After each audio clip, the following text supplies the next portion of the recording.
Hello, I'm Ascalad, and I'm honored to be here and to have been asked by Mir to stand in. I can only hope to meet your expectations. But as you can see, I have brought the heavy cavalry, and they are armed, so I'm optimistic.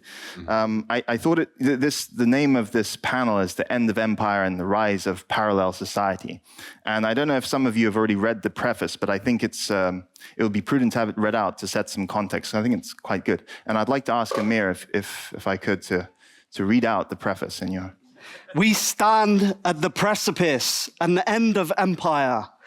From this will emerge political strains vying to define the next emergent era. The original vision of crypto was to expand the space of freedom, rendering a parallel economic society free from the influence of state domination. Gradually, our community was infiltrated by statists and scammers who clouded that vision.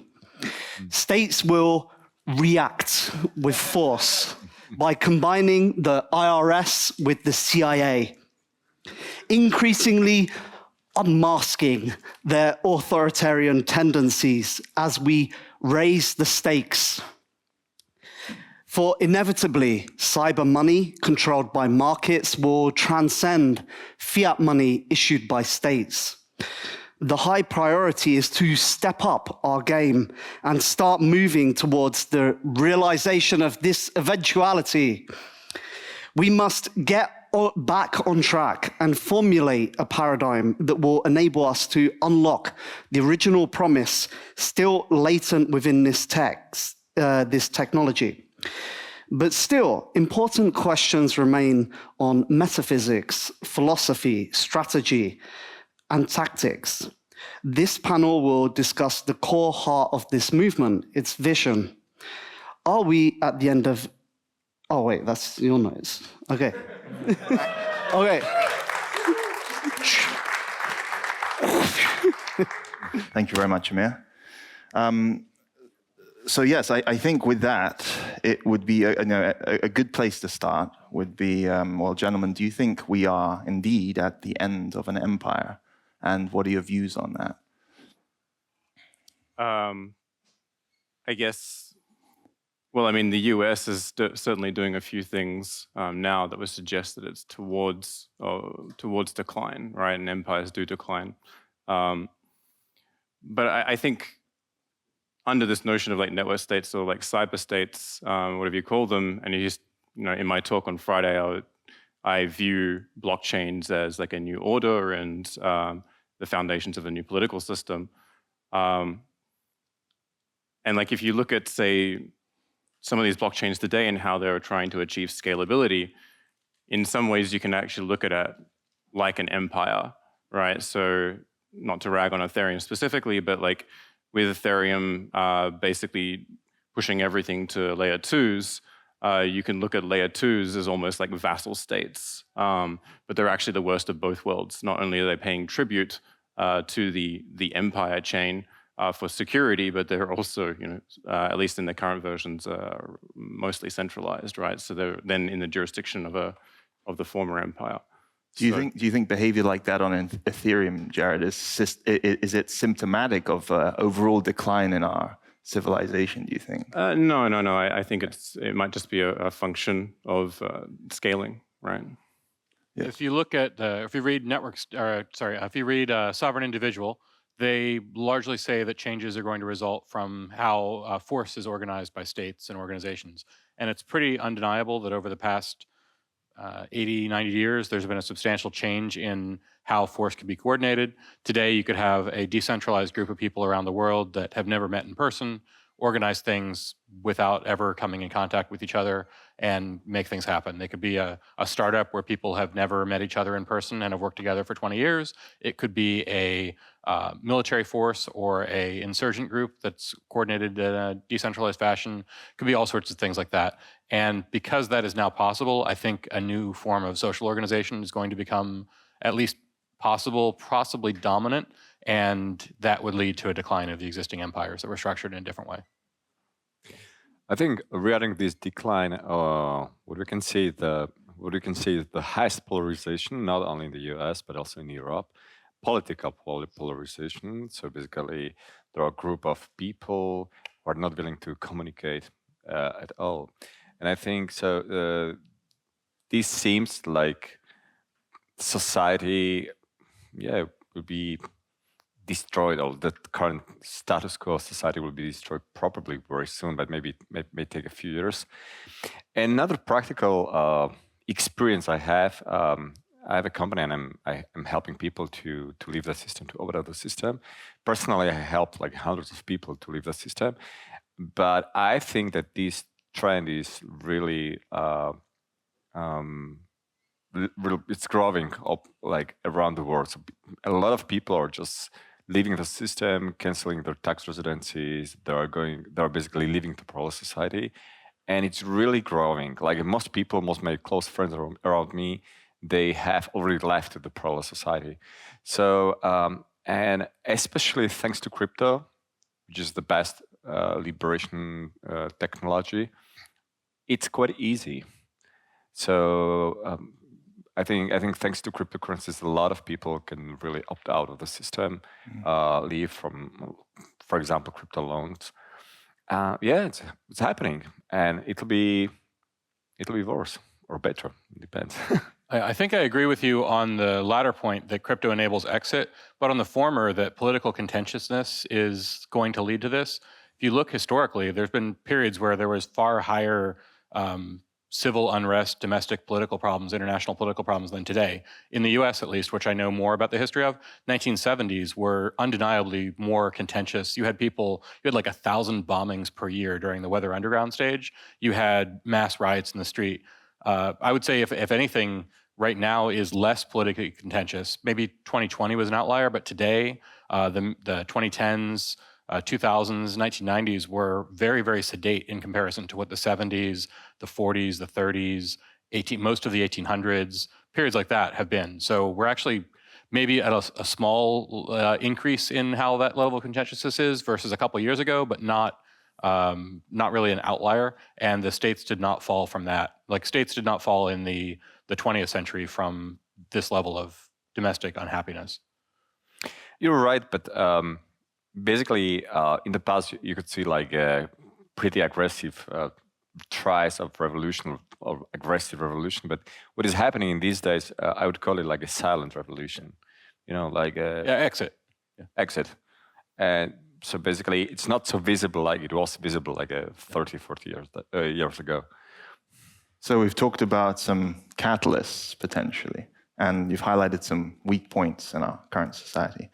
Before we, I think, move on to a more, the brighter future side of the talk, could I hear some black swan predictions maybe on that we might look out for? Hard to say. I think hyperinflation, but it's not the black swan. It's quite expected. Yeah, definitely. It's also not unexpected. There's a whole lot of things like Taiwan, like conflict, North Africa having the Mali/Niger situation kick off. All these things are like 1 to 10% probability things over a decade. There's nothing that's truly a long tail black swan event that we could really talk about. I mean, there's a whole like aliens or something like that is the long tail, and that's obviously in the long tail. Yeah, I mean, I think the thing that I'm interested in is like certainly the United States' position as a world reserve dollar as a world reserve currency, right? And their abuses of sanctioning.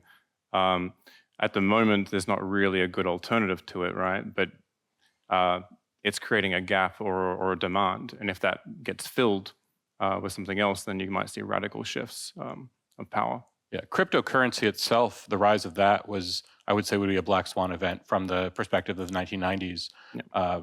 And honestly, Tron and USDT would be the premier cryptocurrency application today was not something I expected even 5 years ago. So, yeah. So we're all at the mercy of Brother Sun, as he likes His Excellency. Yes. His former Excellency. His former, yeah. So parallel societies then. Currently modern states, they appear to have a bit of a monopoly on things like culture and even like cultural values, even family, education, and healthcare systems. Is there a chance for independent parallel states, do you think, to be able to reclaim some of this territory, or to claim it in the first place? I think it's correct to say that it's reclaiming, because prior to 1920s to 1950s, most of those services were provided by either families, associations of families, local neighborhoods, ethnic societies, local social clubs, churches, other private charities. It really was private society providing all those things, and maybe to some extent local towns and things like that. But it was much, the rise of a centralized nation state as the primary provider of those goods and services is really a post-World War II thing, and has accelerated continuously during that entire period. Like even today versus 20 years ago is increasing centralization. So reverting back to the thousands of years historical curve would be a massive change from where we are now, and it might happen. I think it's already happening in some way. Yesterday, I had a presentation how to upload the system while staying at one place all the time. So basically, even now, there are a lot of people who decided to cancel their permanent residency and to opt out to leave the healthcare system, like an obligatory, mandatory healthcare system we have in the EU. So it's already happening, and I think it'll be worse. Yeah, I mean, or better for these people. Okay. Yeah, I guess like, at least from the sort of cypherpunk perspective, like the sort of hacktivists and like the whistleblowers from like, 13 to 20 years ago were fundamentally reformist, right? And so there was like a form of hope in being able to fundamentally change our governments and like a strong belief in it. But now we're like on from 2 decades from there, and like, we haven't really seen those reforms come into play. And at the same time, our technical capabilities and our abilities to design these systems and actually create islands in the net, or undermine national sovereignty claims over cyberspace and create new forms of territory in cyberspace with these advances in technology, will now allow us to have these temporary autonomous zones, or these cyber states. And because they're non-territorially bound, you can now extend governance to any underserved citizen around the planet with potentially stable institutions. I think, at least in my bubble, I can see disappointment of people to they basically stop believing that the system can be changed in a political way. So basically, more and more people they are aware that we need like some kind of paradigm shift, from the first realm to the second realm, to more decentralized society, and this cannot be achieved by traditional democratic system we have now. So I think, and many people, especially around parallel police, they are aware of that, and they're building like a parallel communities. They're trying to eliminate like impact or consequences of politician, for example, to their life, and just to be resistant.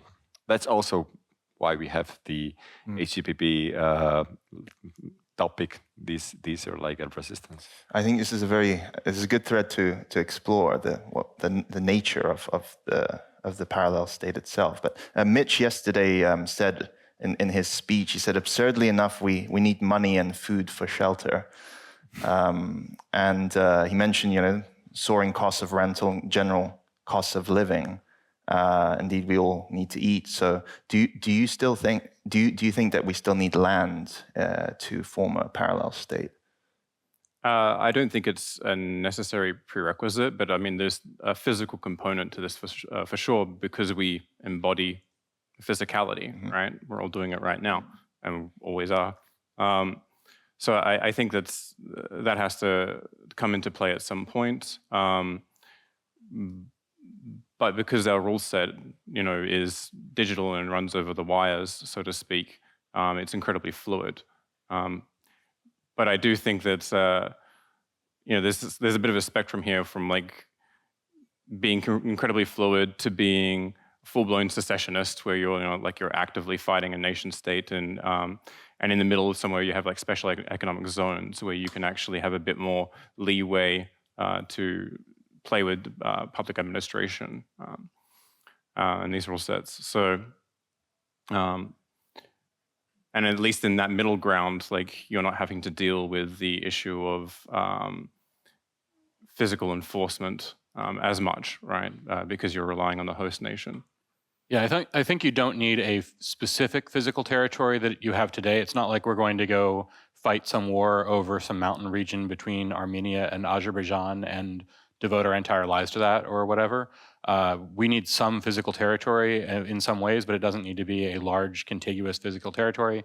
It could be, I mean, I have more loyalty to the hotel program where I have stayed for 25 years than I do to most nation states, because I can show up in a city in like 100 countries around the world, give them money, get a hotel, have a very consistent experience, and they will, if I have a complaint, they'll fix the problem for me. So that actually, from a very practical, like customer service perspective, is much more responsive to my needs than any nation state has ever been. So we can probably defer physical territory for a long time. We can, like, most of my interactions are online, and I live in an apartment. I don't really talk to my neighbors. I'm online. I can do whatever from there, and I don't really need to worry about expanding my physical territory there. It'd be nice to have more physical territory later, but I can build up all these relationships for years beforehand and then go for physical territory later. Yeah, I mean, but that's not to say there's not a real demand for that today, right? So prior to COVID, I was in conversation with a general in Kachin, and Kachin is basically a proto-state that borders intersects Myanmar, China, and India. And what's quite interesting about that is like they have a UN charter that basically saying that they are an independent nation, but they've been fighting for their independence ever since, because they suffer from the natural resource curse. But they were very interested in this technology. They wanted to set up a national cryptocurrency and then fund, hospitals and use that currency. Those hospitals as the initial demand for the currency. But the reason for doing that, and the reason why they care about this sort of technology, is because they're constantly getting bombed, right? So you can't create, a central administration with like paper or physical records. You need to have like, your order to be backed up globally. But what's also interesting about them is that, because they bordered with China, they were all using WeChat, so they were familiar with the internet and like having the benefits of that kind of technology. Another one to look at is like the Afri Forum in South Africa. They're finding them like small business owners are finding themselves having to set up their own energy, defend their own private property rights, and they're now setting up basically a parallel state within South Africa. Yeah, and there's many more examples, right? And so like building the software and then like the software component for that and then delivering it to them is a great use case. Yeah. Back to your original question, basically I shared your opinion that like a need for land or physical territory is basically related to our physical bodies. So unless we are like digitalized brains uploaded in the cloud, we still need some like a physical place, like territory, something like that. But maybe in the future, when we will like we will have just digital identities, we won't. Who owns the hardware? Yeah. It's actually quite a good point you raised. Like I had a note to talk about borderlands. I think you may have referenced that, Pavel, in your talk as well. It's like, we sort of assume that, okay, let's say within the EU, the laws are a certain way, and in certain nations they're a certain way. But always, even within the EU, on borderlands, there's like interesting differences in culture, languages, customs, and it kind of functions a bit differently. Would like to hear your views on that, if you have any. No. I'm afraid of, the idea of jurisdictional arbitrage in sort of conflict zone borders is naively really interesting, but I think the downside is if you're in an area between two powerful states, and perhaps there's that small stretch of territory that's like unclaimed between Egypt and Sudan, and there's some other places that are borders between very, very hostile powers. There's like Western Sahara, there's stuff in Morocco and Algeria. Then you just have two local enemies as opposed to one. And in a lot of cases, it's actually easier for them to do sort of covert or discretionary attacks on you than if you were in like a secessionist movement in like the Catalan movement or whatever in Spain. you're generally not going to have the central government like firebombing and using tanks and stuff. It's going to be legal challenges and maybe police action. So it's a much easier battle for somebody to fight than an active war zone or something like that. Yeah. Personally, I think there is a lot of land in the world. A lot of countries whose owners are like local governments want money just for moving there. So I'm pretty optimistic about this. So I still believe that in the future there will be still some place to move for free-minded people.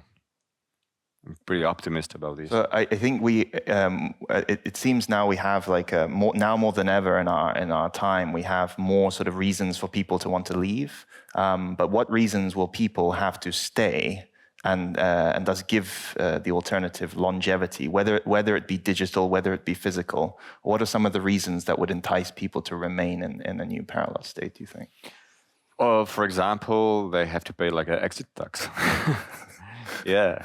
Because like more and more countries, they're introducing exit tax, and we should definitely expect in the future that the government basically will fight or will make impossible to people leave. So yeah. Yeah, I mean, like in existing nation states, like exit costs are relatively quite high, right? Because just by virtue of being born in a physical, like in a certain area, you now become property of the state through a passport and citizenship. But then you develop your family there, you have your work there. And so opting out of the governing services that are provided to you basically means you have to uproot your entire livelihood to move somewhere else, but then you have to get through immigration as well to make that happen.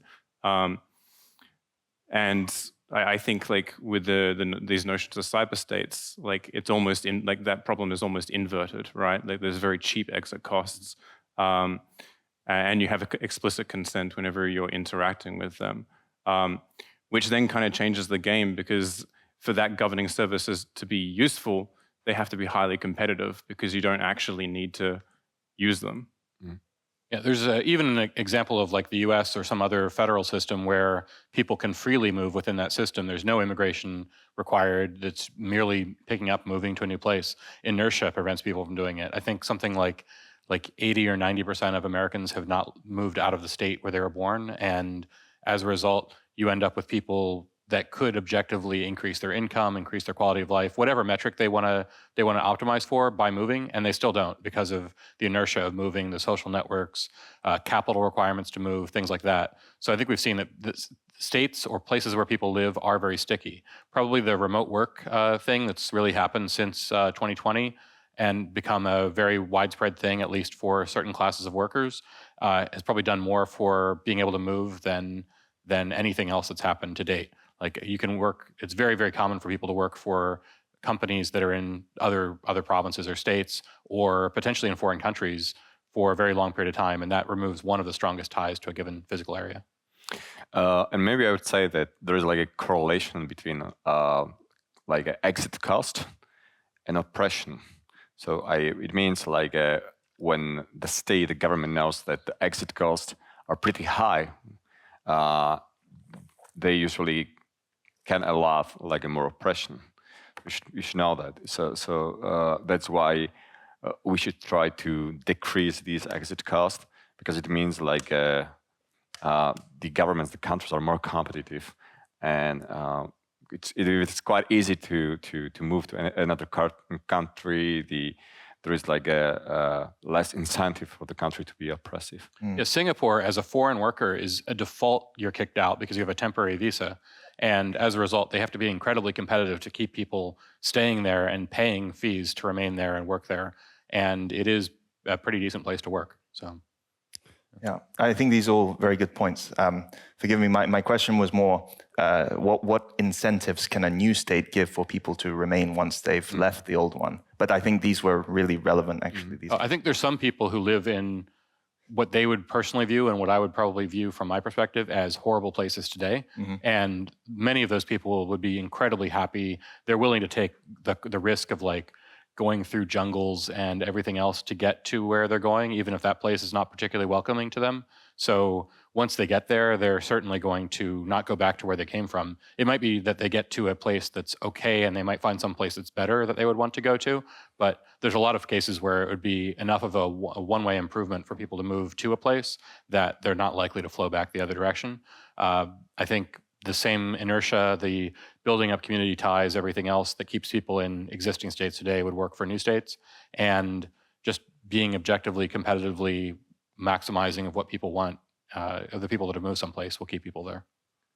Yeah, I think, well, you can look at, cryptocurrencies already, and because it has a sound monetary policy, and if you get in relatively early, there's a huge potential, there's a strong incentive to align yourself with the network from a capital perspective. But I think cyber states will kind of be almost like hyper-nationalism in some ways, that people will have they'll belong to multiple of them, and they'll be an expression of their identity and how they're forming their extended kinship ties around common interests, whether it's an epistemological community or an ethnic or whatever they form their kinship ties around. Yeah, definitely something that someone has voluntarily chosen and made a part of their identity on purpose is going to be a stronger tie for them than something that was just sort of assigned to them. Yeah. So join early and hodl. It's going to pump. So maybe it's relevant to talk about governance of a potential future state. I think being humans, we sort of instinctively go for what already exists. So do we arbitrarily go for setting up new domains based on the current paradigm of nation states, or do we have perhaps older templates to go back to? How do we balance a decentralized structure versus executive power? Will the parallel state have leaders, and so on and so forth? Would like to hear your views on that. I think the most successful governance structure that exists today is the corporation. If you look at corporations, they're largely hierarchical, but with perfect exit, very easy exit, and in most cases with a board of directors, shareholders, or whatever else that the management has accountability to, but essentially a unitary executive. In comparison to democratic systems. One of my favorite, or probably my favorite philosopher, Hans Hermann Hoppe, makes a pretty strong argument that democracy and communism are both really, really bad. He wrote a book called Democracy, the God That Failed, which is sort of an offensive title if you are raised as like democracy is the best thing. But the argument is that because democracy is open to everyone as a participant or potentially as getting the spoils from someone being elected, there's two reasons why it sucks. One, the people that are elected have to appeal to a broad base of people, but not to everyone. They can get a 51% or a large coalition to basically free stuff for them and get elected. Two, they're only in power for a short period of time. So just like someone who rents something versus somebody who owns it, they have every incentive to extract rents as quickly as possible rather than making long-term investments. So a structure where somebody owns something and gains from its long-term benefit is great. The problem with something like a monarchy or a dictatorship or whatever is those people often tend, one, they're self-selected for kind of sucking, and two, over time they suck more, like the absolute power corrupts absolutely thing. So the solution there is to put some sort of check and balance so that if they behave in a suboptimal way, all the people leave, or perhaps they get replaced by the people who have a voting stake in the organization. But I'm a big fan of having a single product vision with some delegation of responsibilities for that kind of thing, much like a modern corporation. I would add that in addition to this corporate state, I think we can probably expect the rise of city-states. Even now we can see it like at Dubai, for example, in Singapore.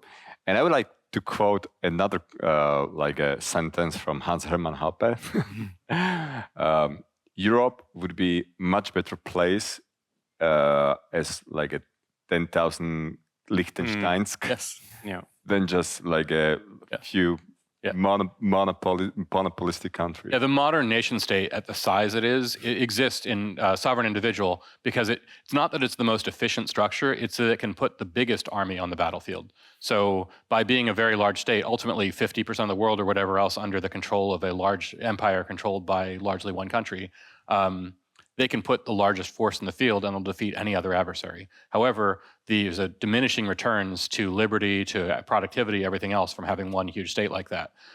Individual unit, like it was a Google question, an interview question a long time ago of what's the most efficient size of a team? It is one, because you don't have communications overhead and everything else. It's not the most effective team, but it's the most efficient per person. So definitely nation states are, like large nation states are, and multi-whatever empires are not the most efficient structure. And in a highly competitive environment, you'll go toward the most efficient thing, not necessarily who is able to put the biggest army in the field. Yeah, I also like Democracy, the God That Failed. I would also read next to that Manke Olson's The Logic of Collective Action. It's also a great book. I guess like in terms of governance, the way that we're designing these systems at the moment, I kind of view it in two ways. One is governance of the order itself. And this has, what Leslie Lamport would call the part-time parliament, which is how we're coming to consensus around blocks, right?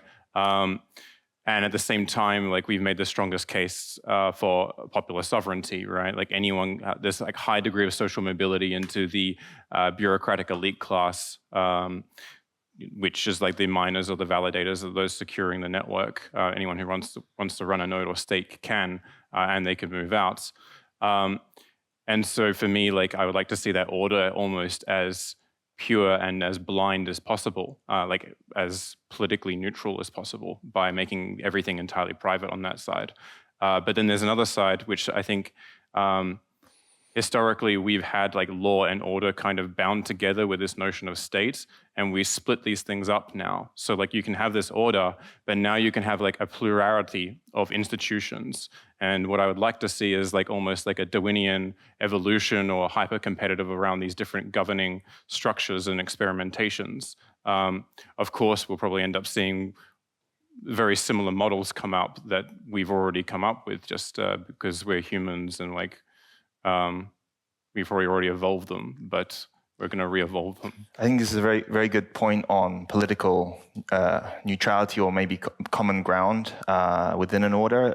It seems like now more than ever we have, an ability to meet people from all over the world, regardless of race, gender, or religion, and whereas in the past, I think it would have been historically more difficult. But now it feels like political ideology is the one thing that sort of was almost guaranteed to trigger, debate at the healthiest argument, or conflict in a slightly more unhealthy way.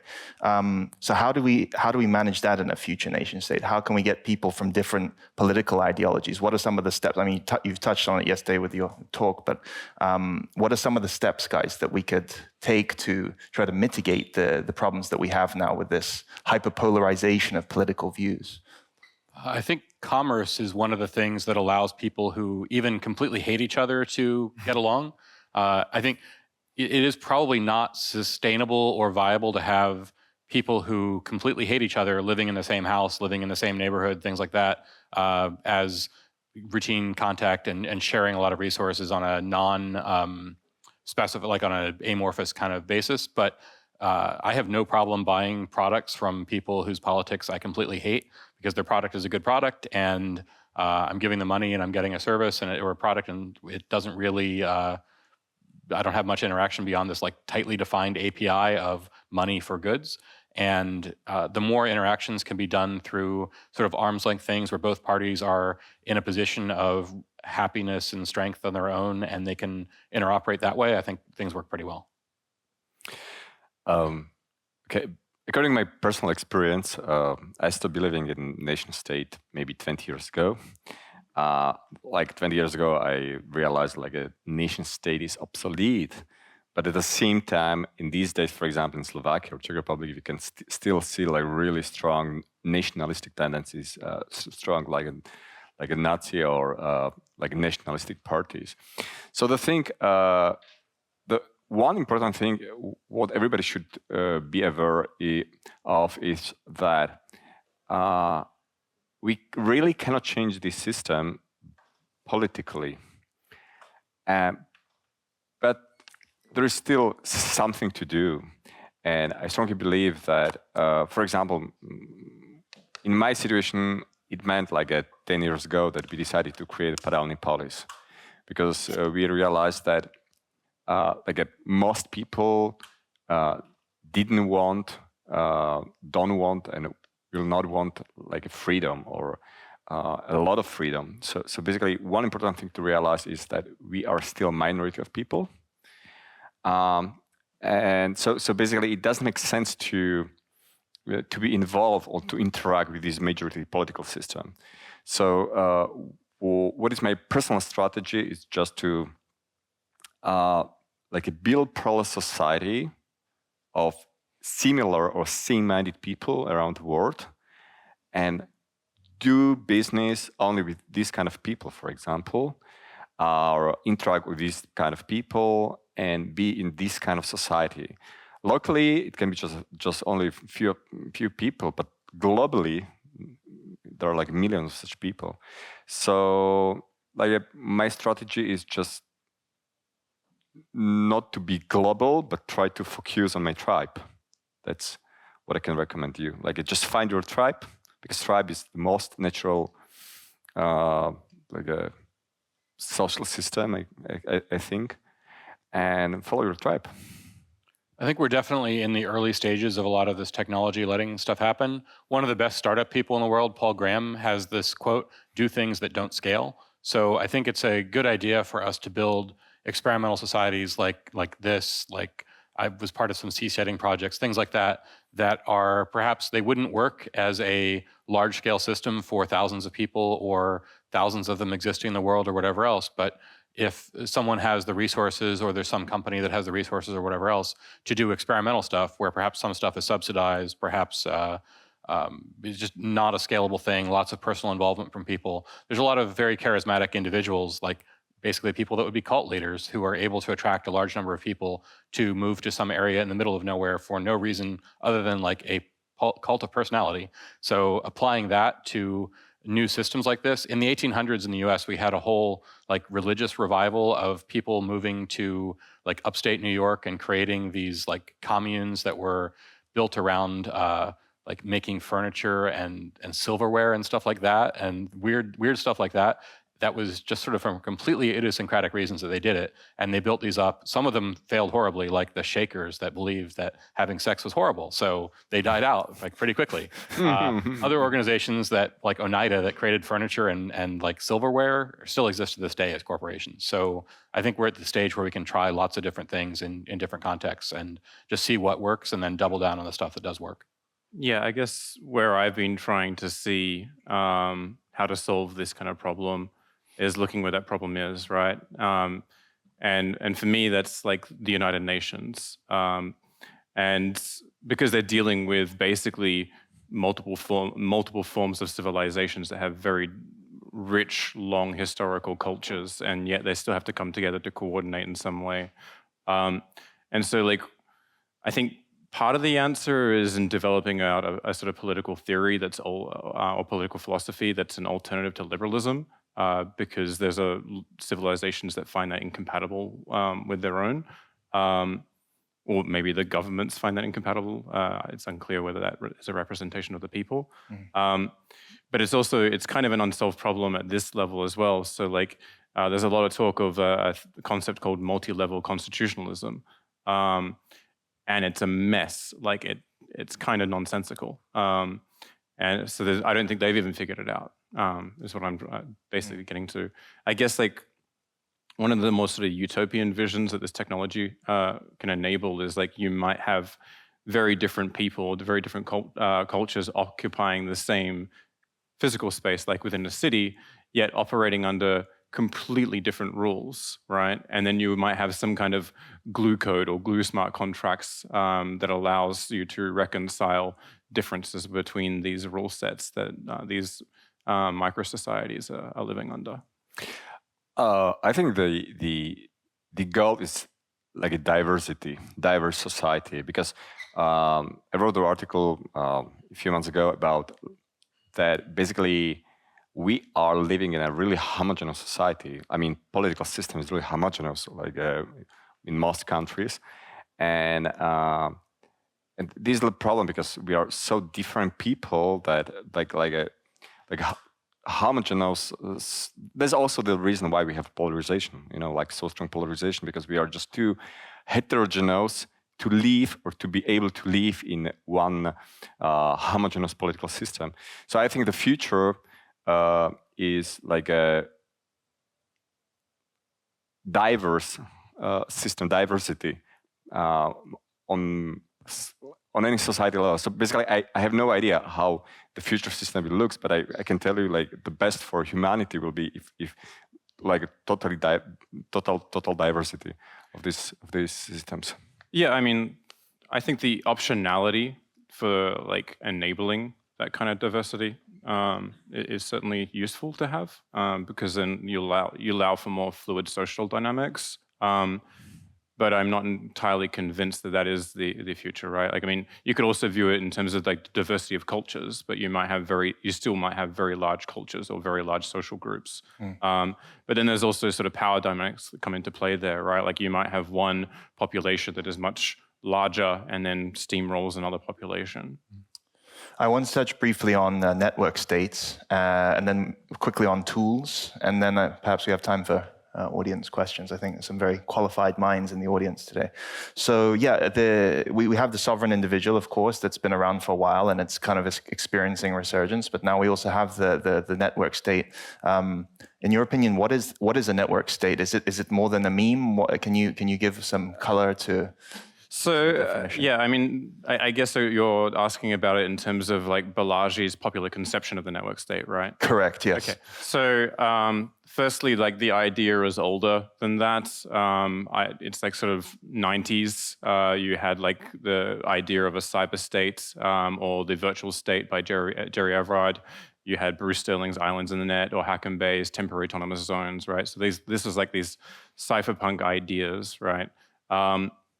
And Balaji is basically popularizing this, but it's under his own definition or a very specific version of this. And I think in his definition, what is it? He tries to make a definition of it, which I think is very bold and very admirable to a certain extent, because like it's very hard to even define what a state actually is. But then in his definition, like I think he requires like a leader. I'm not entirely sure that you need that. He seeks territory. I'm also not sure that that's a prerequisite. And a defined and quantifiable population that you can measure and measure the GDP. Yeah, and recognition, right? Like international recognition. I don't think you need. I mean, I think the population is probably something, but I don't know if you have to track it per se. But like, it's probably useful to have. He's big on tracking it, measuring the. Yeah. I think it's an interesting idea. The major difference between network state and the ideas that came before it, for me, was that the network state has this physical territory as a necessary component.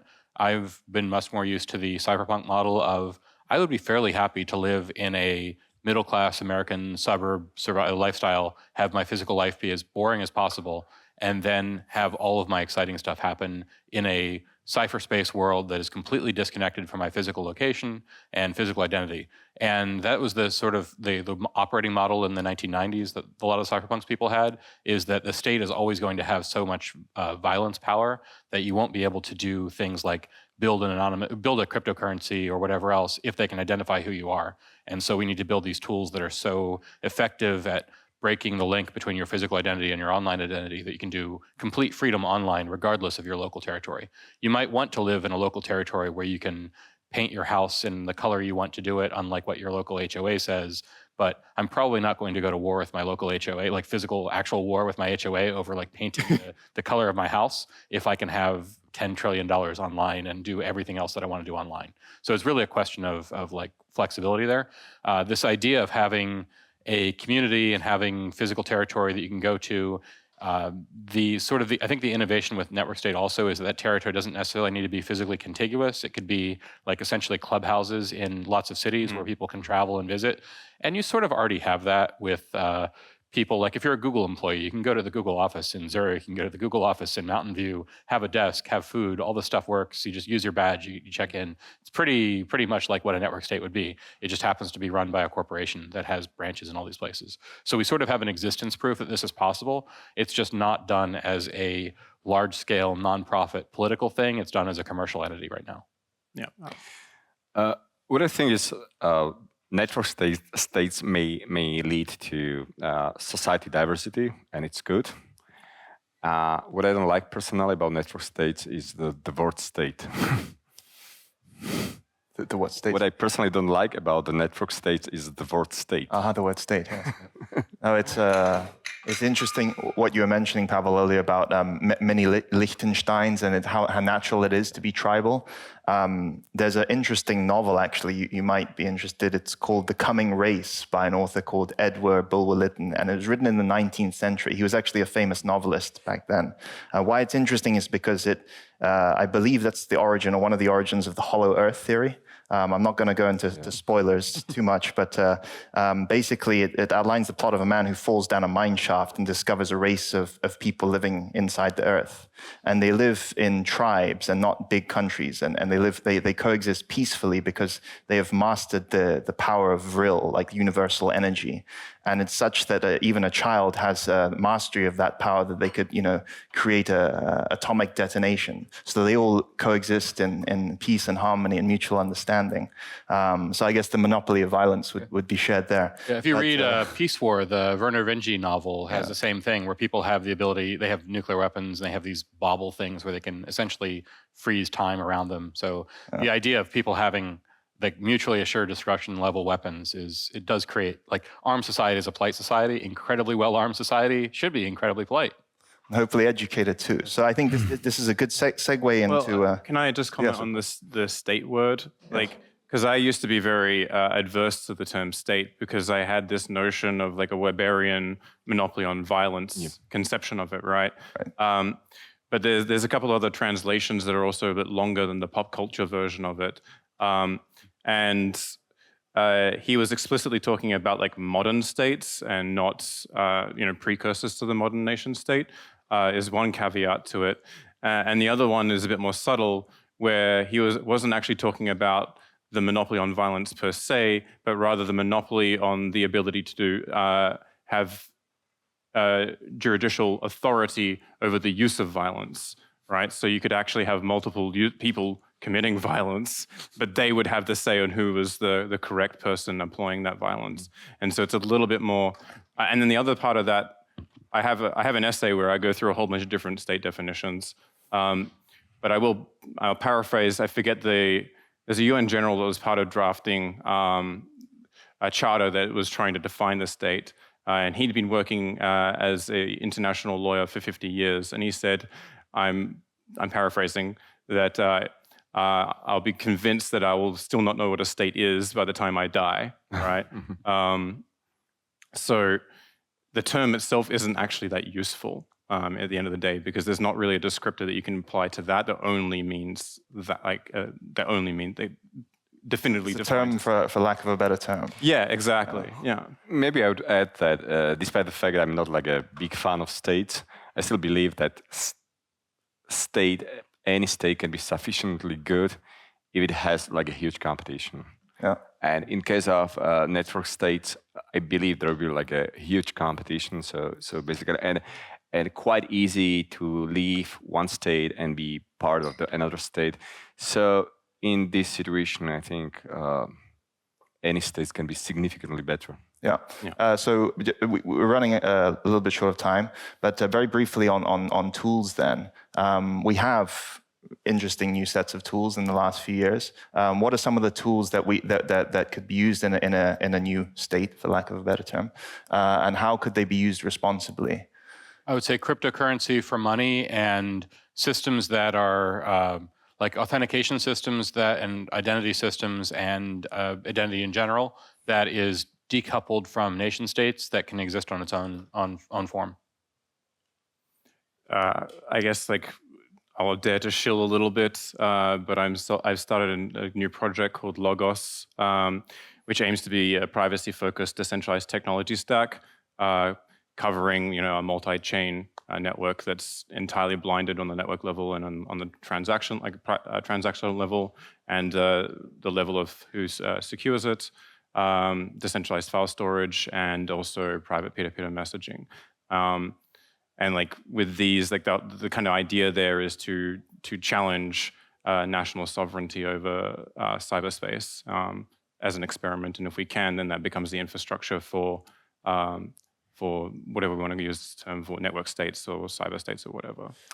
I would mention Kledos, which is decentralized arbitrage system. And I'm like a quite big fan of this system. And that's what we definitely need in the second realm. Yeah, zero knowledge and anonymity in general are basically essential. They're both necessary and possibly sufficient over time for network state kind of things to exist. Because otherwise, anything sufficiently spicy you do that nation states don't like, you're going to get tracked down and thrown in a cage. Mm-hmm. Thank you very much, gents. Now, are there any questions from the audience? We have a couple of minutes left, if you're quick. Hi. So yeah, in Balaji's book, he talks a lot about the Leviathan, and he says like Leviathans are good, and we need them to basically organize society out of the fear that they create. And he says like first the Leviathan was God, you know, then it was the state, and now the new Leviathan is networks.